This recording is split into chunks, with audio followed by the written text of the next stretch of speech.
Raw review for the August 12th episode of Raw. I'm Will, that's Brandon. We are the Cousins of Destruction Wrestling Podcast. As always, let's cheers, talk about some wrestling. Week after week, they continue to put on really good episodes. Those 3 hours just fly right on by. They really do. Raw is just good. We say it every week. Let's get right into it. We started out with a long Judgment Day recap on SummerSlam, how the Finn turned, how Dom turned. It led right to Rhea Ripley entering the stadium in Austin, Texas. Wild crowd. She would come out. She would say that SummerSlam, since SummerSlam, she's gone through all the emotions. She's been embarrassed. She's been heartbroken, but mostly she has been pissed off. She said, Dominic, you've stabbed my back, but it just wasn't deep enough. And she made a dick joke about that or something. Like he's heard that before type of deal. I don't really remember, but she said, Liv, you've run away with me, or you've ran away from me. You've ran away with my title, but you can't run forever. And while she's talking that smack, you hear Liv in the crowd. And we look up into the crowd, and it's Liv and Daddy Dom. Yeah, I'm a grown man, and I call him Daddy Dom. Damn right. Anyway, Liv's like, hi, Rhea. Daddy Dom wants to say something to you. Being very courageous, talking. And the crowd won't let him talk. He puts that mic to his mouth, and the crowd's going wild. They're not letting him talk. And Rhea's even like, I love that you guys are booing him, but I want to hear what this guy has to say. The crowd keeps booing, but she was doing her best to try to help the situation. Yeah, nice job by her there. Yeah. Dom goes, Rhea, do you know why I left you? I'm a man who deserves to be treated like a man. He said, you know how embarrassing it was to call a grown man mommy? And he said, you always tried to change me. You made me call you mommy. And now I have a woman who calls me daddy. And then he says, she buys me tendies. She lets me play video games. She lets me be who I am. And she finally helped me beat my deadbeat dad. And Rhea goes, you know what, Dom? I'm going to give you the benefit of the doubt here. Or I'm going to just tell it like it is. I'm proud of you. She was like, the man that you have become, it's one of my biggest accomplishments that I've had in my career here today. But she said, when it came to your dad, all I wanted to do was I wanted to make sure that you could beat him on your own without any help. And Liv would come back and say, the only one thing you said is true. He is a man and he is my man. She says, you have nothing. You have no family. I took your family. You have no title. I took that. Everything you loved is mine, and this women's division is now mine. And Rhea says, you know what? I'm glad you're here talking because you've talked so long that we know where you are. And Liv and Dom are like, what are you talking about? And you just see like the goddamn Undertaker, Damien Priest comes right out from behind him and is just looking at him. And he is towering over Dom. The size discrepancy is wild. And fight ensues. So Damien starts beating the hell out of Dom. They're like in the backstage, like in the lobby area, like the bar. And Liv is like jumping on Damien Priest, trying to stop him from beating up Dom. But Rhea bolts up there at like lightning speed, and she chases Liv away. Damien Priest ends up getting Dominic all the way, beats him all the way down the crowd into the ring. Dominic's begging for his life, and right when he is about to get Dominic into a south of heaven, Mr. Carlito is there to save the day. And he starts to beat up Carlito, which ends up going into a match. Let's just pop or drop this, though. This opening segment, it was long, and it was absolutely phenomenal. I'm going to go ahead and pop it. Yeah, I don't know how you could do anything other than pop it. Yeah. It did everything it needed to do. Subtle hints there as well with, like, the one takeaway that I had was Rhea saying my biggest accomplishment. Yeah. So, again, she's trying to take the credit again. And so she's kind of, like, playing that role where, like, to the most of the people, she seems like the good person. Yeah. But if you really read between the lines, you can tell she's not as good as she seems. Yeah, if you rewind the story, Dom was a good, perfect little boy before Rhea Ripley walked into his life and made him the dirty Dom that he is today. But I thought it was just hilarious how they've leaned into like the Twitter of wrestling fans, where every week they're like, why would Dom choose anybody but Liv? She makes him nuggies and buys him PlayStations, and then this man comes out on live TV and he's like, she makes me nuggies and bought me a PlayStation. Like, what?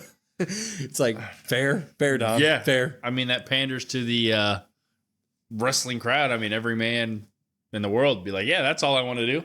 Yeah. Yeah. So sign me up. I take that. Bottom 2K, you know. As for the Priest stuff, like you said, him just towering over. I know Dom's like a step or two down, but at the same time, like Damien is just seems to, and I pointed out when we watched it and during the match, like he just seems to have gotten bigger. Hey, not only is he bigger, but his pop is bigger, man. Crowd is starting to love when Damien comes on screen in a babyface way. Mm-hmm. So that's always good to see as well. But this would lead right into a Damien Priest versus Carlito match, where Priest would kind of dominate. He'd go for the South of Heaven right away, as if it was going to be a squash, but that didn't end up happening. Carlito would get a little bit of offense. He'd roll out of the ring. They kind of chase it back and forth. It was basically just Carlito trying to avoid the inevitable here. Whenever Damien Priest would get hot, Carlito would get a couple moves off to settle it. But eventually Damien Priest would hulk up, do his big spinning kicks or heel kicks and whatnot. He would eventually hit a South of Heaven on Damien Priest, Damien Priest hit a South of Heaven on Carlito. Damien Priest wins the match, but not done here. JD McDonough would attack, and Priest would kind of get rid of JD quickly. But as he's about to start beating up JD some more, the rest of Judgment Day comes out and collapses on to Damien Priest, and that includes Liv Morgan. So everybody's out there, and while they're beating up on Damien, Rhea Ripley's music hits. She runs out to the ring. Everybody kind of scatters around. They end up where the only people in the ring are Finn, Rhea, and Damien, and it's like, oh, we're having this moment already. No, right before Damien puts Finn in the South of Heaven, JD comes back in and ends up taking the South of Heaven. He took like a super kick. Did he take a super kick? Mm-hmm, yeah. Oh. Yeah, well, it's like some type of super kick. I think that was the super kick right away, and then the South of Heaven. Oh. I think. Anyway, JD takes a bump here, and the Terror Twins are celebrating, and we're thinking, just kind of another week of the Terror Twins getting the best. But in the corner while they're hugging, so Damien Priest is hugging Rhea Ripley, and randomly little Dirty Dom gets on top of the turnbuckle, and he jumps off looking like he's gonna, come down with a flying punch or something. But Damien Priest catches him by his throat when he comes down, and actually lets Rhea get his hands on him, or get her hands on him, and she puts Dom in the riptide, and as she picks him up, Liv Morgan's like, no, you can't do that to Daddy Dom. She runs over, saves Dirty Dom. Judgment Day backs away here with another, they got dominated by the Terror Twins here. I pop all of this. I'm not a fan of Judgment Day not getting any advantages here, but this is obviously good stuff. I'm down for it. Yeah, I'm going to pop this as well. I feel like you kind of have to. I do understand what you mean when you say that. Yeah. It's nice to have JD come in and be the bump guy again. I remember he takes like a super kick first, because how can you miss that melon? I mean, that's just a big old size noggin. Then he takes another a big old head. Yeah, big old head. Then he takes a nice South of Heaven again, just solid as well. Yeah. Dom, the way that they were turned, looked like maybe an axe handle to Rhea, something that. Yeah. They could maybe say, I was going for Priest. Maybe he accidentally hits Rhea, something like that. But the people that are getting, like you say, Judgment Day not getting any offense because of the numbers, I guess the people that are getting dominated, you think about it in a sense of like, okay, Priest was just champion. He's going to beat up on JD. Rhea Ripley. Priest is starting to look stronger now than he was as champ. Yeah, that's a fair point. I mean, he literally doesn't, there's not a moment where he looks like he's in trouble. Yeah. Yeah, that's fair. And I guess maybe they're just holding off on all of the Finn stuff, like Finn getting offense in until, as we'll get to later, until maybe like the Bash or something, maybe right before that. Yeah, let's just go ahead and get into that, because it was later announced in the night that we are officially getting at Bash at Berlin. We're getting the next tag team match we all thought we were going to get. We're going to get Liv and Dom taking on the Terror Twins, Damien Priest and Rhea Ripley. I'm thinking Judgment Day might win that one, just because I think that we're going to get what you're trying to say here. I think that that's kind of when the dominance is going to be established from Judgment Day in terms of maybe Finn getting involved and finally getting his hands on Damien. I think we may go week in, week out until Bash of this Judgment Day getting the jump on somebody, but then at the end of it, the Terror Twins win type deal. We're going to get that week in, week out. At Bash, we're going to start the real Damien, Finn, hard-hitting stuff. Yeah, I think so. That's a good way to summarize what I was trying to say. I think that's, like you said, maybe Dom fights somebody next week and maybe they'll jump him at the end, or, you know, vice versa, or whatever they do. And then if you go to Bash, Judgment Day probably wins for numbers, I would say, just from the numbers. Yeah. And then you have the Terror Twins saying, hey, we need to add some people, and then maybe you can start building up that side maybe. The only thing that's getting lost in this, though, is Liv having the title is becoming a little bit of an issue, if I can talk. I'm all for it, but we do need to get her in the ring. She does have a title, and we can't be sitting here saying, well, Logan Paul only defended the belt twice in 200 days and not get mad at Liv. Yes, she's in the best story on Raw, right? It's great stuff. But at the end of the day, it's wrestling. You need to get in that ring and at least you need to wrestle. You're the champ. Yeah, I think as a whole, I think Liv and I think Finn and JD, I think they need to as well. Yeah. They haven't been in the ring with those tag titles since they won them. I do think some way, somehow, whenever Liv's first defense is, Rhea's going to cost her.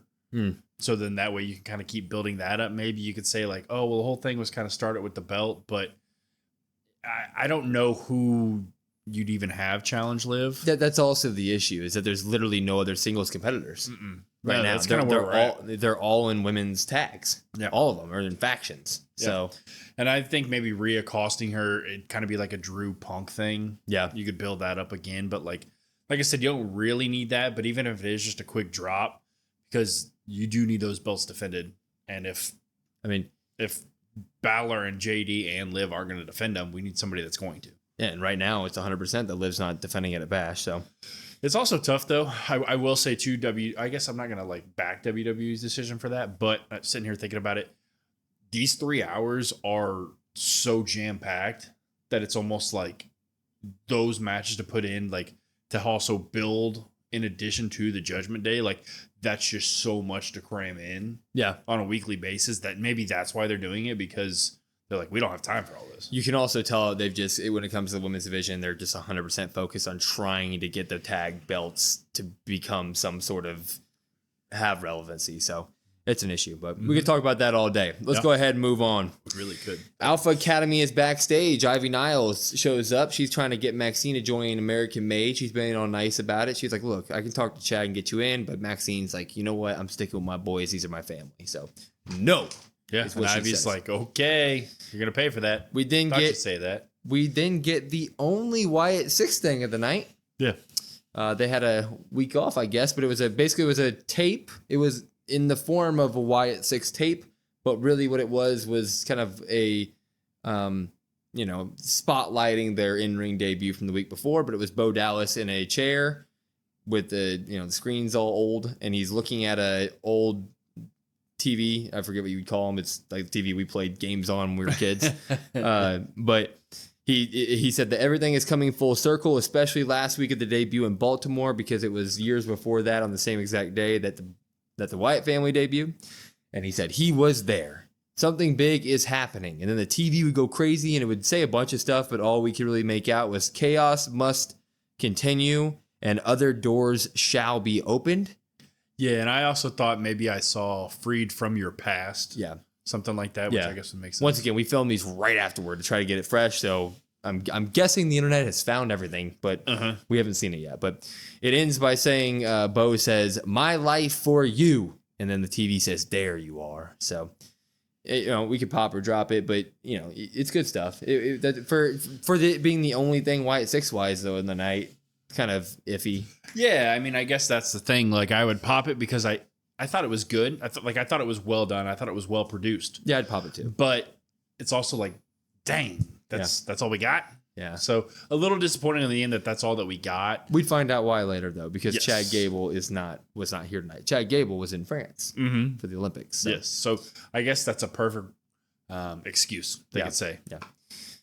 We would then get a quick backstage segment that would lead to a match. Xavier Woods walks up to Kofi and Odyssey Jones, who's backstage. And Kofi's like, we have the honor of backing him up this week. It's going to be fun. He backed us up last week. And Xavier's like, oh, okay, let's do it. So Odyssey Jones would go out there and fight Vincent Winey. I guess Cora Jade's boyfriend who wrestles somewhere. NXT. Does he wrestle in NXT? Mm-hmm. Yeah, I know he's down there. And Pat said he won the opportunity to be in this match by winning a decathlon at NXT. I did not recognize him. Anyway, that's on me, I guess. But this was a quick one. Odyssey Jones, this was as close as you can get to a squash match without it being a second long. So he would do, basically what Odyssey Jones, he would show off what we all know. If you've seen him in NXT at all, he is a big old man that can move fast, does a lot of rolling, it's almost like a leg drop, but he rolls on you instead. He would hit, I don't know, Journey's End, which is like his sidewalk slam finisher. Very quick match. He would get the win, but the good stuff would happen afterward. Good stuff. Good stuff. Good stuff.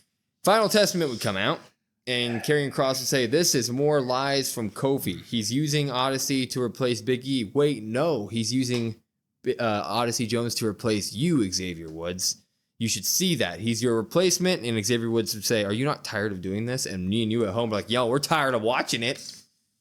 But anyway, Woods would say, "Are you not tired of this? It won't work.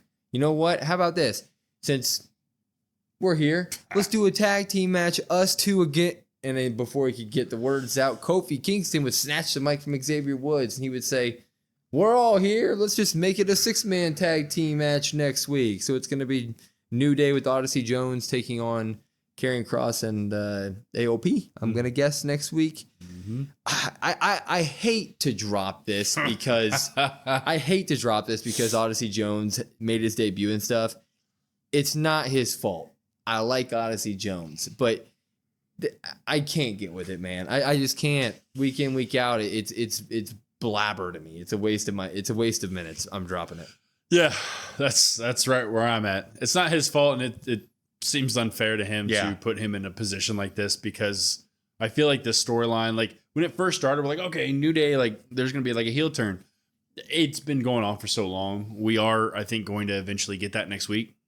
Thankfully, hopefully, maybe Woods turns next week, which will be nice, I guess, to have him and Kofi at odds. But it's also weird because then it's like, then he's in the Final Testament, and the Final Testament I just don't care about. Like, yeah, maybe he's the new talker at that point. I don't know. AOP has nothing going for them.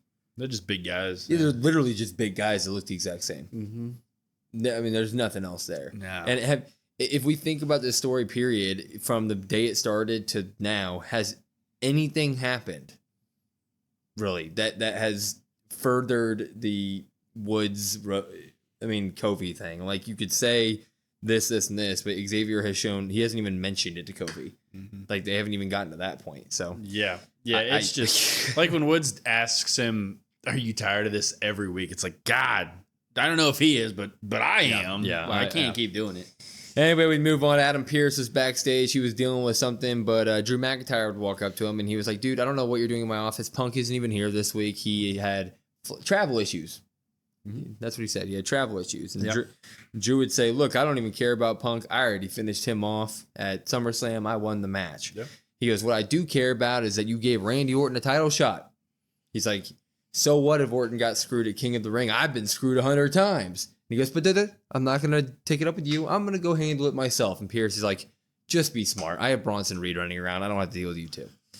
So, but next up, we would get a Texas Tornado tag match. Yeah. We get the Alpha Academy plus Maxine taking on American Made, Julius and Brutus Creed. Mm-hmm. And this match slapped, per usual.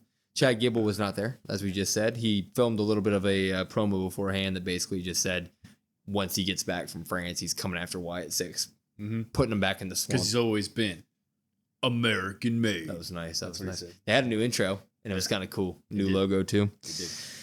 Anyway, early on, Otis would clear the ring, and Tozawa would try to go for a suicide dive to perfect this opening, but Julius Creed would catch that man and suplex him, belly-to-belly suplex him off the catch. Julius Creed had some moments in this match, bro. Not only did he do that, then he kipped up. Yeah. Right after that. Yeah. It's like, oh, okay. All right, well. Otis would get his... the Creeds would kind of sick onto Otis and they'd beat him up a little bit, but Otis would have his moment where he kind of shoves them both off. And by the time he shoved them, Tozawa was already on the top rope, and Tozawa would do a crossbody to both of them. And then right after that, he'd crossbody them. They would roll out of the ring injured, and Otis would military press Tozawa over his head and throw him at the. I do miss that. It makes me think of like, I don't know, Kane and RVD or something. Oh, I love that stuff. Like, I it's love always so cool. Yeah, I love when big guy uses his little tag team partner as like a weapon. Speaking of that, he picks Tozawa up and uses him as a battering ram like right after that. So Tozawa was a part of a lot of offense, but he wasn't choosing to be a part of a lot of the offense. So we got that. We got past that. The Creeds would then start to dominate the match. They would go outside the ring. They would throw Otis off the ring post. Julius would catch Tozawa. Oh, yeah. So what was it? Julius caught Tozawa on the outside, or Tozawa would do another suicide dive through the middle rope. Julius would catch him and then suplex him into the barricade. Yeah. Is that the one that he almost... That's the one that Tozawa clips his foot, right? Or no, that's no, that was on. later. That was during the comeback. Yeah, so the Creeds would kind of dominate post this, but then, of course, Otis and Tozawa would get their moment, and Tozawa would have a moment where he would finally get the suicide dive off between the ropes, and his foot would catch, and dude almost took a spill. It reminded me of Brie Bella's. Yes. Remember when Brie Bella got her foot really caught? Exactly like that. Not good. No, not good. Not good. He's okay, though. Yeah, he's fine. Maybe all right. That's good. Very cool spot here. They're all in the ring. Julius would put Otis on his shoulders while Brutus is trying to superplex Tozawa on the top rope. Mm-hmm. But while Otis is on Julius's shoulders, he's able to get Brutus into a superplex himself. And so when Julius would do the fall away slam, Otis would superplex Brutus, and then Tozawa would then do I think he just did like a body drop onto Brutus too, which he ended up hitting Otis too though. Mm-hmm. But while this is happening, so they're all at this point injured in the ring. Maxine at this point is on the outside. It cuts to her cheering for them. Mm-hmm. And then all of a sudden, Ivy Nile out of nowhere, backstabbing broad. She comes over there and hits Maxine. Maxine puts up absolutely zero fight. I mean, to be fair, to Maxine's defense, who am I picking in a fight? She's a pit bull. The bull, yeah. I was gonna say bulldog. Yeah, pit bull versus Maxine. Maxine. Yeah, Ivy Nile would attack Maxine, put her on top of the announce table, and put the dragon sleeper on her. Mm-hmm. While this happens, obviously Otis is like, I gotta go save my dub. So he walks toward the ropes. One of the Creed brothers throws him out of the ring, and then the other Creed brother, I forget who got the pin, but rolls up Tozawa, and then they both hold him down. Yeah, Brutus gets the roll up. And then 1, 2, 3, American Made wins this match. Mm-hmm. I mean, we got an Ivy Nile turned. I mean, a bunch of spots of these guys. This is fun. Mm-hmm. I mean, fun pop. Yeah, I'm going to pop this as well. It's nice that they gave this some time. I mean, give it a bunch of time. Give it a bunch of time. You got to see Otis and Tozawa, who are our picks a while back to take those tag belts off of Judgment Day. Hey, we could get there. Could still happen. We could get there. Nice to see the Creeds in ring again. I haven't really, at least I don't remember main roster wise, them getting like a showcase match. So nice to showcase that. I like the Tornado Rules match coming back. It's nice to see that. Don't overuse it. Every once in a while is good. And you can see why they did it, because the Creeds work so well as a team in the ring. And so did Otis and Tozawa. I mean, both these teams worked really well. That superplex spot you talked about, I do feel bad for Otis, because when it is so much weight that Julius is like struggling to lift. I mean, that's like 600 pounds. Oh yeah, when he kind of somewhat dumps Otis on his head. So like you could tell Otis was supposed to roll out of the way for when Tozawa does that like dive bomb, and he just does it so that he gets hit again. And he's like, ugh. Yeah. As for the Ivy Nile stuff, good win for American Made, for the Creeds, especially with Gable being away. Yeah. Really good to see them get a win, and now we know who Abby the Witch is going to go after. Exactly what we were thinking. So Abby the Witch can now go after Ivy Nile, which gives her something to do, meaning both of them, honestly. Ivy Nile's great, and Abby the Witch is the only one who kind of has done nothing this entire time for the Wyatt 6, so we're finally going to be able to see that coming. Can't wait for that. It's going to be cool. Yeah. Yeah, anything, Wyatt 6 and American Made, you can put them on TV, and I'm going to watch. We have a couple things here. We have a Jackie Redmond interview with Mr. Pete Dunne. I'm going to go ahead and sandwich this with what happens later in the night as well, because turkey it together. Pete Dunne's getting interviewed, and he says that she's basically like, why are you so mad at Sheamus, bro? And Pete Dunne's like, I was always under Sheamus. He held me down. He called me Butch. I will do anything to make sure nobody calls me that again. So he's mad about that. Later in the night, Sheamus would get interviewed, and they were like, you see the interview? What do you think? And he's like, I don't know why he's so mad at me. Like, that was so long ago. I didn't hold him down. And now he's sitting here, and the only thing he wants to do is get involved with me. So he's holding himself down by always trying to get involved with me. Well, that happens. Kaiser walks over. Mm-hmm. Kaiser's like, we had a banger last week. I beat your ass, but it's still not over. Mm-hmm. My goal is to just end you as you are. Mm-hmm. And what happens while they're talking? Pete Dunne with a shillelagh. Mm-hmm. A damn shillelagh. I don't know. Finley's got to be missing his shillelagh. There's only one shillelagh in the building, and it's Finley's. We know this. He beats the hell out of him. I think it's the same one. Gotta be the same one. You know, it's not even a real shillelagh, probably. Yeah, it should be. I want a shillelagh. That sounds kind of cool. I don't know how much they cost, but yeah, I don't know. But he hits Sheamus in the hand with it, looking like that's going to be an injury that he has to deal with. Yep. So we're getting more of that. It's going to be good for their match next week when Pete Dunne does his finger manipulation on the bad hand. Good call. Good call. That's exactly what it's going to be. That match is going to slap. We're getting Pete Dunne, Sheamus next week. Woo. Speaking of guys who put on bangers, Bronson Reed's in the back with Pierce. And Pierce is like, dude, what the hell was that last week with Rollins? And Reed was like, dude, I warned you. Said, give me a match or I'm going to make my own thing happen. You didn't give me a match. I killed Seth Rollins. So you either find me a match tonight or I'm going to go kill somebody. Yeah. Then he walks out. Yeah. Damn, we had a lot of promos back to back. We then would get a side-by-side promo here. So 1, 2, and then a match. Damage Control. And they theirs was like pre-recorded, yeah. Both of them were. Both of these were. So it was Damage Control. And both. I'm not going to go over either of the promos because they were both just saying, we're good. We're next up to win the title. So it was Damage Control and Pure Fusion Collective. That's the name of Sonya Deville's group. The Pure Fusion Collective. What the hell? It was really cool in the match when Pat McAfee said PFC. PFC sounds fine. Yeah, I was kind of like, okay, like PFC sounds cool, I guess. But what is that? Like, I don't know. There's got to be some meaning that we're not privy to. Well, speaking of the Pure Fusion Collective. It's bad. It's too many words. It makes no sense. What does it mean? Pure Fusion Collective, like collective of what? Right. Collective of Pure Fusion, but what does Pure Fusion have to do with the three and then they come out and they're all dressed. There's nothing, whatever.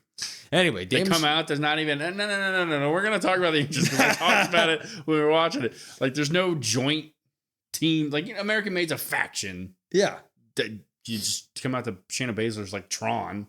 And music, I guess, and that's kind of like it. At least if you were gonna do some name reveal, you should have had like a Tron ready. Yeah, something, anything. Yeah, something to try to save it. All of them wear all black. I don't know, like Mash Sonya. Try. Whatever. Damage Control would take on Pure Fusion Collective in this number one contender match. I keep calling them collection. I don't like collective. I don't know why. I agree. But the Unholy Union, the current tag team champs, they come out to witness this here match. Mm-hmm. And as much as we hate the name PFC, the match was pretty damn decent because these guys are all good in the ring. Sonya did not fight in this. It was Shayna Baszler and Zoe Stark. Mm-hmm. And Damage Control would get out. They would get to a hot start per usual. They would do a double missile drop kick to Shayna Baszler, and then PFC would dominate the mid match until Io Sky would get her moment where she would do a double missile drop kick to both Shayna Baszler and Zoe Stark just by herself. Mm-hmm. So it was good stuff. She would then turn that right into her bullet train attack. She would pin Zoe Stark 1, 2. When she would get up to go for the moonsault, the effery would happen. Sonya Deville would get on the apron, distracting the ref, which would lead to the she was just kind of, Io Sky was on the top rope looking around like, what's going on here? Yeah. Then the more effery would happen. They'd all end up on the outside of the ring because Io was mad at Sonya, right? And one of them goes for a kick. I believe it was Zoe Stark. Zoe Stark would go for a kick on Kairi Sane. Kairi Sane would move out of the way, and she'd end up kicking Alba Fire in the face. Yeah, she like gets pushed into the chair. Yeah. Like on top of her or whatever. Yeah, she gets pushed in, and then when she goes for the kick, she moves. Alba Fire gets kicked right in the face. Yep. Right in the face. Good old kick shot.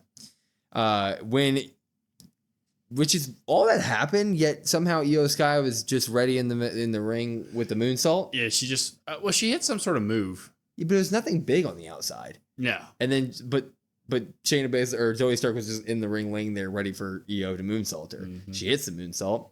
1, 2, Isla Dawn breaks the pin. DQ. Ding, ding, ding. Unholy Union, they get the jump on everybody. They end up doing like where one of them held Kairi Sane in like a kneeing position and the other one swantoned. So that's like they do like a code breaker into like a hold. Yeah. It was like a tag team finish. That's cool. That looked cool. Match was good, but so logic here. They DQ'd this, and now their tag titles are on the line next week in a triple threat tag team match. Uh-huh. Why would you do that? I don't know. And why would you didn't they got kicked by Zoe Stark. Why would you break up the pin on the girl who just kicked you? Yeah, I don't know. Drop. Yeah. There was no logic here. From the name to the ending of the match, it didn't have any logic. There was no wrestling logic here. I'm dropping it. The match itself was not bad. Yes, exactly. I will say that. The match itself, I was kind of like, oh, okay, this is kind of cool. Yeah. The ending just ruined it. Yeah. For me, I'm dropping it. It just, like you said, makes no sense. I don't. Again, they're trying with this like tag team triple threat stuff, which like it really worked for me when Jade and Bianca were a part of it because it was like, okay, those two aren't dropping their belts in a singles match. Yes. But triple threat, yeah, sure. But with this one, I'm like, okay, either of these two teams could beat this team. Yeah.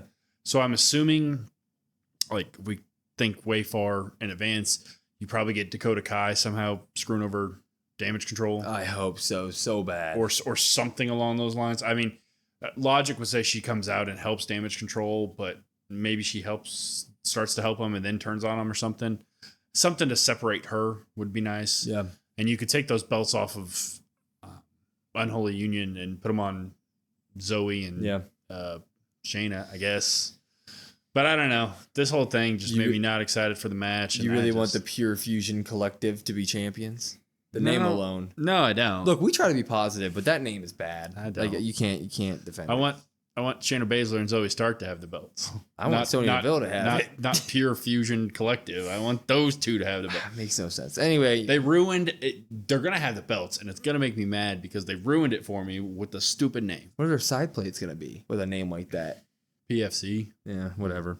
Anyway, we get more Miz and R-Truth backstage, and Miz is just mad because R-Truth has cost him a bunch of stuff lately, and R-Truth's like, don't worry, I'm making it up to you. I got you a Intercontinental title shot tonight. And Miz is like, what? Really? I thought that was Sammy. And he's like, no, look, I don't know about that. Look at the screen. There it is. And he accidentally set the Miz up to fight Bronson Reed.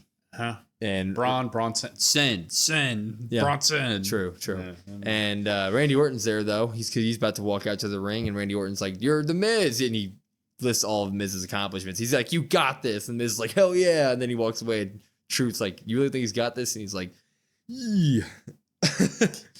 Just good stuff from Randy. Yeah, Randy would then make his way to the ring, and he would say, 20 years ago, I won my first world championship, and in 2 weeks in Berlin, I will win my 15th. And Gunther comes out, and he goes, Randy, I'm going, or no, Gunther comes out, and Randy goes, I'm going to beat him to Gunther. And he said, then Fridays will be Gunther's home, and Mondays will be mine. We'll save that for a moment. Very, very good line, though. Gunther said, you know what? You talk about yourself as one of the greatest, but you should be the greatest. He goes, but you were a waste of talent, Randy. This is the era of the ring general. There will be no room for people who waste talent. And Randy goes, you know what? I never said I was perfect. I've corrected my mistakes in the past, but I am the most unpredictable and violent to ever step into this ring, and I am soon to be a 15-time world champion. And then he'd start to do the low blows. Mm-hmm. Start to do the low blows. He'd say, I think you are predictable, actually. He goes, prediction 1, I'm going to win. Prediction 2, you will never be a champion again. And he goes, you know why I know this? Because I can sum it up for you. Your grandfather was a screw up. Your father was a screw up. And you are the biggest screw up of them all. And Randy get pissed and start to come right into Gunther's face. And then, boom, Drew McIntyre's music would hit because earlier he said to Adam Pearce that he was going to handle that.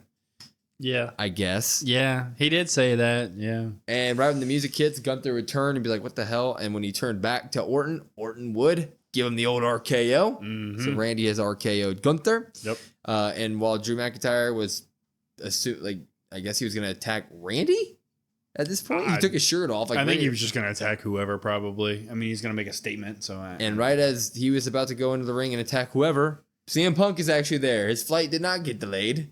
He was, in fact, on time. And he was, in fact, we find out later, he was on Kathy Kelly's flight. Yeah.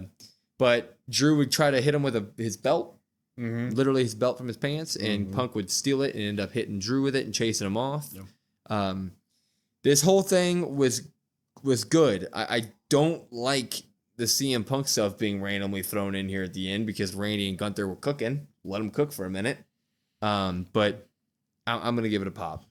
You just want to do it all as one whole thing? Yeah, the Punk and Randy stuff. Okay. Unless you want, you can do 2 separate. I don't care. I'm going to pop the Randy Gunther. Okay. And then I'm going to drop the Punk Drew. Okay. The Punk Drew, I'm dropping it like, it seems like it's the same stuff. Yeah, we're officially there. Again and again. And I understand there's not that many ways. Just one of them have a match. Like we could make a match. A warm-up match. You could have them fight somebody. So I want to talk about 2 things that you mentioned 2 things that I kind of wrote down, noted here. Mm-hmm. First off, Randy Orton saying that if he wins the title, Gunther is going to spend his wrestling days on Friday while he spends them on Monday. That is interesting. And that makes me think that maybe Gunther could lose this belt. Do I think he's going to? No. But that we've always wanted... We say a lot that SmackDown is desperately missing some heels that aren't the bloodline. A Gunther on SmackDown would really increase the stock of the heel value on that show. Yeah, I mean, it's a heel you could have penciled in right away. I mean, that's a legitimate heel. Top of the card, like, Cody, I'm coming after your belt. That's legitimate right there. Yeah. It's levels to it.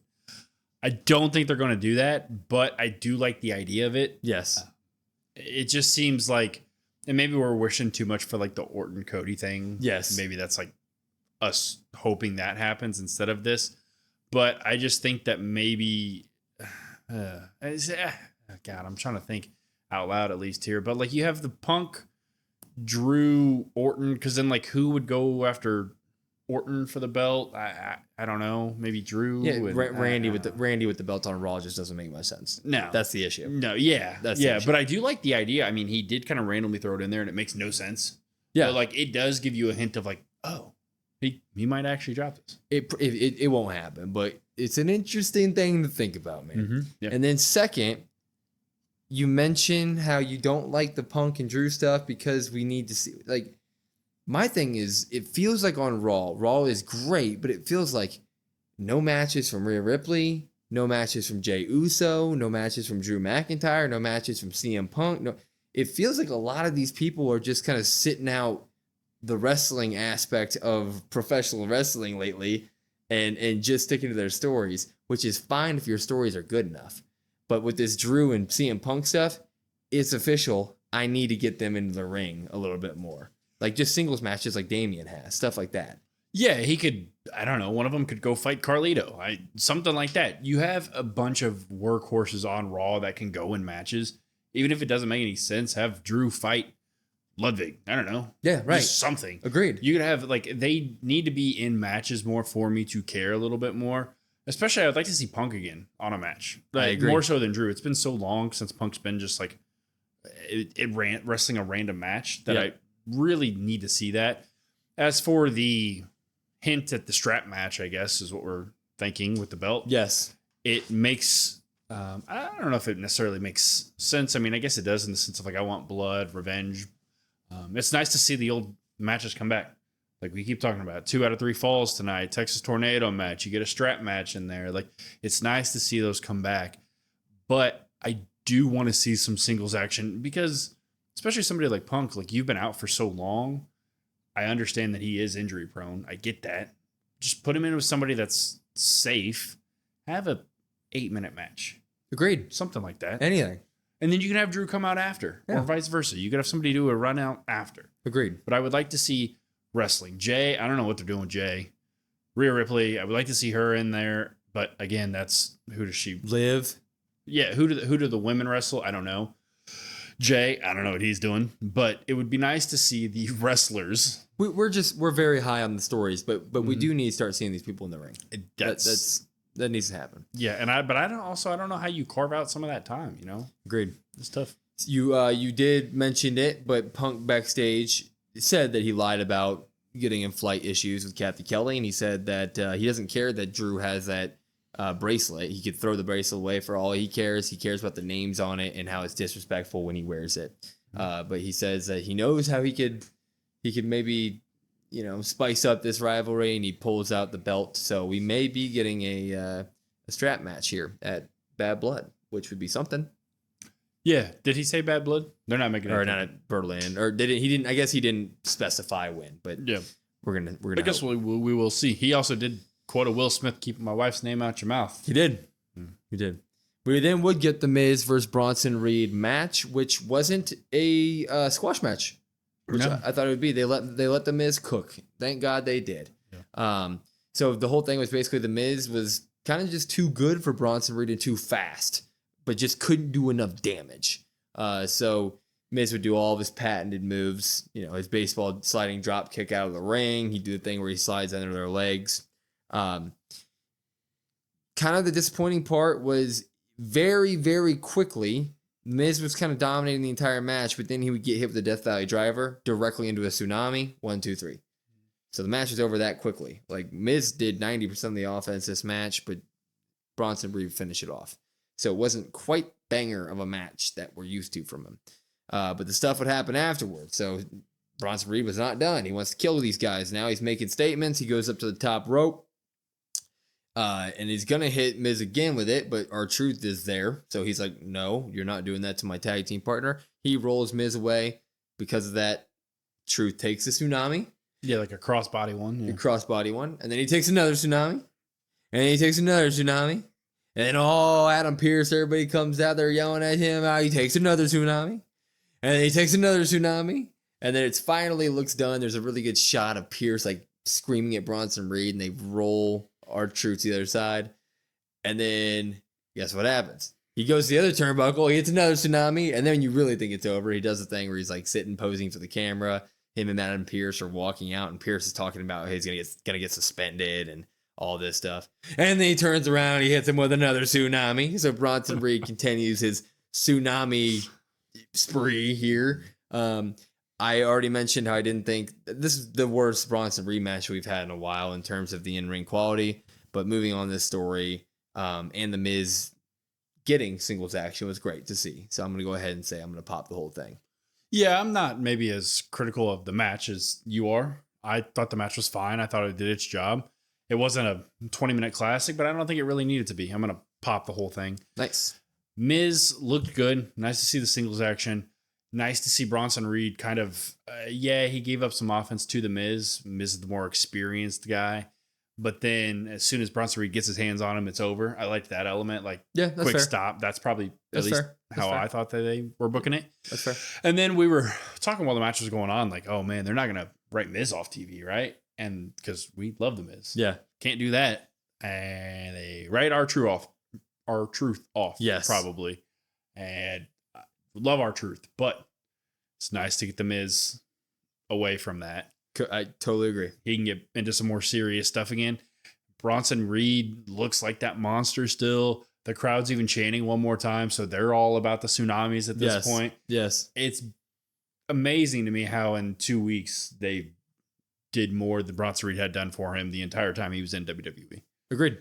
Just I have nothing. You're right. I just, yeah. I mean, I stand by what I said about the match, but what you said is completely right as well. If you want to look at it that way, I'm just used to at this point Bronson Reed putting on like some actual, he's just been in there with guys who can do a little bit more and have more to prove than the Miz, right? Like Ilya and stuff. Like they're gonna put on bangers. Yeah, and the Miz doesn't need to be doing that on a Monday. Yeah, So, and I think the Miz, he works maybe a little bit safer, I would say. 100%. I was thinking I was thinking in the match, like while it was going on, like I can't remember him really having a serious injury. They showed his accomplishments before the match. Yeah. I'm like, you don't really get those unless you're healthy the whole time. Agreed.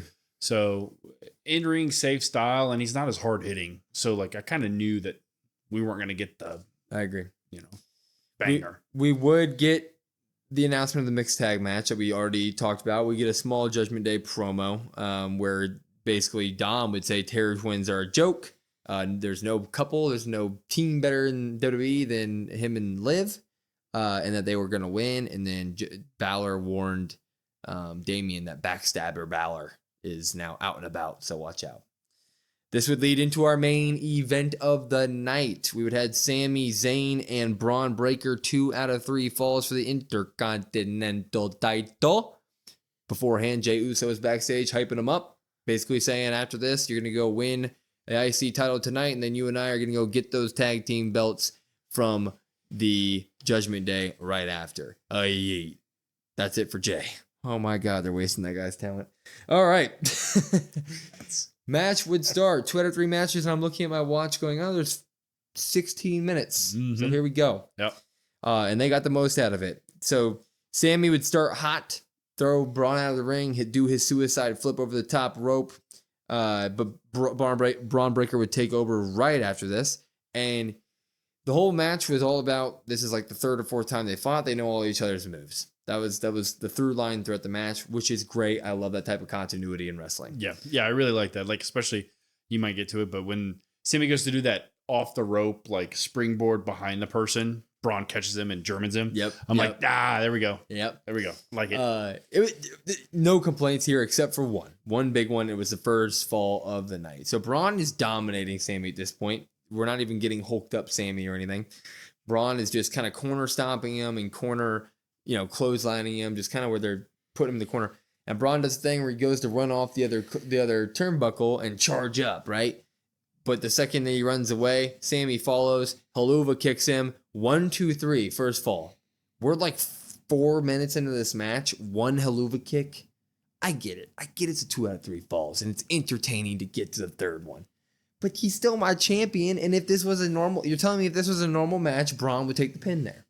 1 Helluva kick. Let's run through the rest of it, and then I'll give my opinion. I'll recap it from the front. Okay, deal. We'll do that. So, fall 1 goes to Mr. Sami Zayn. They would immediately go outside of the ring. Braun would kind of roll out, and they would continue out. Sami would try to jump up onto the barricade and do a moonsault from there.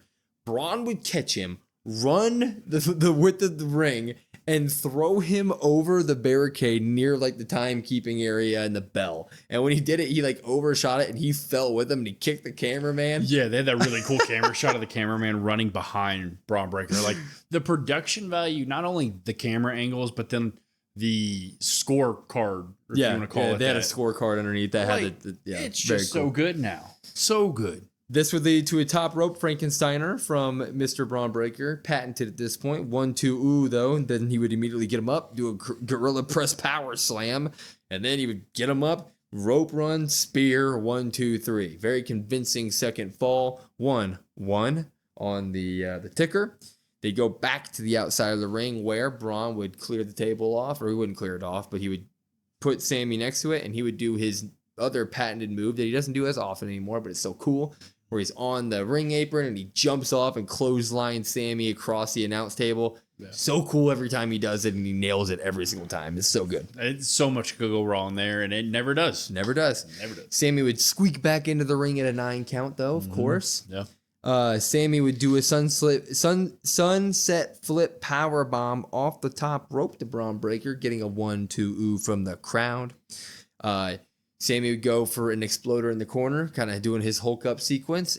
Bron Breakker would say, no, I know you do the exploder here. No, thank you. Belly to belly suplex out of it. Braun would run the ropes again, going for a spear. Helluva kick. And because he already took one and 4 minutes into the match, this should be the end of the match because he's much more injured and tired now, right? No, he kicks out at 2. So much for continuity. Anyway, Sami would end up going for a top rope maneuver. Not quite sure what he was going to do, but Braun would jump up to try to stop him, but Sami would give him a good old-fashioned headbutt. Braun would fall back. Sami would jump up in the air for a move and get speared out of his socks. 1, 2, 3. Bron Breakker wins. He will remain Intercontinental Champion. That will be the end of the Sami Zayn Bron Breakker rivalry right there. Obviously, I made my jokes and I had my moments, but this was just good stuff. I mean, it was just spot after spot after spot. We're bringing back 2 out of 3 falls matches. That's fun. Pop. Yeah, I'm going to pop this as well. I do understand your thoughts of, 4 minutes in, haluva kick, my champion's done for.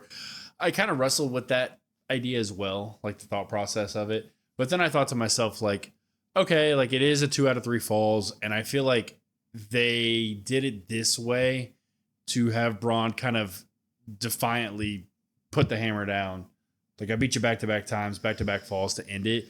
That would be, I guess, my guess at what they were doing. But I do understand the pushback a little bit there in the beginning, because it is like, well, if this is a normal match, like you just lost. Right. So I do kind of wish maybe the first fall, maybe Braun destroys Sami, like maybe a squash type, gets a pin, and then maybe Sami later on hits a haluva kick, and then you go back to it. It just makes more sense in terms of a wrestling match if the first fall is the longest one to get to.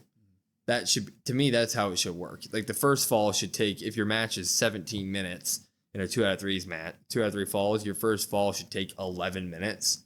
And then you can rattle off another one real quick from the other guy. And then that last one is where you like are defiantly like kicking out of stuff and if you can, but it doesn't make any sense for my badass champion to take a fall here in 4 minutes. That bit me wrong, but the rest of it I'm fine with. Yeah, and I think I go back and forth because I did just say that Braun should have squashed Sami on the first part. Yeah. So it makes sense, like in a fight wise, the first one would maybe take the longest, but because you are giving that everything you've got, and then you're so tired, 2 and 3 maybe don't take as long. Fair. But I feel like WWE does that opposite. I feel like we usually get 1 and 2 pretty quick, and then 3 is the give it everything we got, kitchen sink, kickouts galore, which they kind of did that mini version tonight. So I guess I kind of understand it. I just maybe would have rather them flip it where Braun gets the first one, then Sami, then Braun. But like I said, I think it's probably more so he wins the last 2 defiantly, closes the book on this chapter, goes into something else. Agreed. So we'll end it with this. Where does Braun go next? Where are we taking him? I would assume Dragunov. We haven't seen him. Agreed. For weeks since Braun took him out.